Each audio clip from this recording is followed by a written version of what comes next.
Jagadguru Yagyu was the son of a very famous Japanese samurai warrior sword fencer. However, his father found insufficient talent in his son and disowned him as a student. Jagadguru Yagyu then went to Mount Futara to learn from another famous sword fencer called Banzo. Banzo tested him out and only confirmed his father's verdict. He said, "You are not talented enough." Jagadguru Yagyu said, "Oh master, if I am totally committed to learning this in the shortest possible time, how long will it take me?" Banzo said, "Not less than 20 years. But master, I promise I will completely apply myself to ensure that I can do it more quickly. How long will it take then?" Banzo said, "Definitely not less than 40 years. But master, I will not even sleep at night and ensure I learn in the shortest possible time." Banzo said, "In that case, it will take you 60 years. But why is it each time you keep on increasing the time span?" Banzo said, "If you are so focused on the results, if your mind is always thinking about how long it's going to take, you will not be able to apply your full mind, your complete awareness to practicing the skill in the moment." Jagadguru Yagyu understood the point and surrendered. "Well then, O master," he said, "I will not think about the results. Tell me what I must do." Banzo said, "You just start doing the menial works in this monastery." For the next 1.5 years, Jagadguru Yagyu would clean the monastery, tend to the garden, clean the vessels, cook for his master, and even wash his clothes.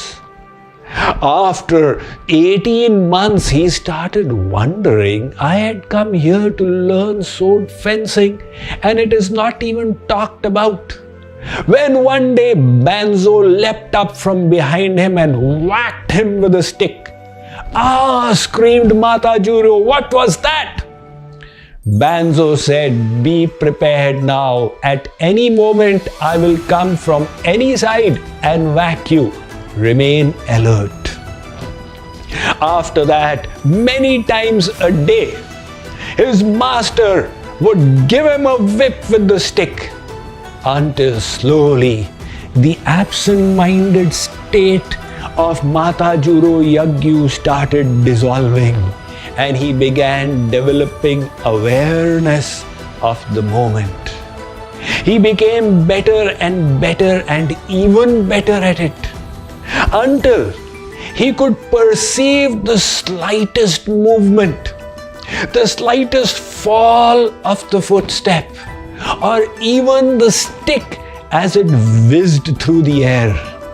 And he became so good that he would turn around and hold the stick before it came to him. Finally, Master Banzo said, "You have been a good student." He then started teaching him subsequent moves. And at the end of it, Jagadguru Yagyu became one of the most famous sword fencers in Japan. What he had learned in that 18-month period was the ability to release tension and anxiety for the future, lamentations for the past, attachments to outcomes, and rather learn to focus on the beauty of every movement. And thereby he was completely aware and present in the moment. That became the bedrock of his sword fencing ability.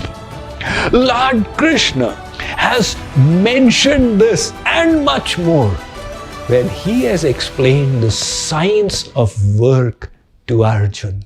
You have all heard karmanyevadhikaraste ma phaleshu kadachana ma karma phalaheturbhur ma te sangostva karmani.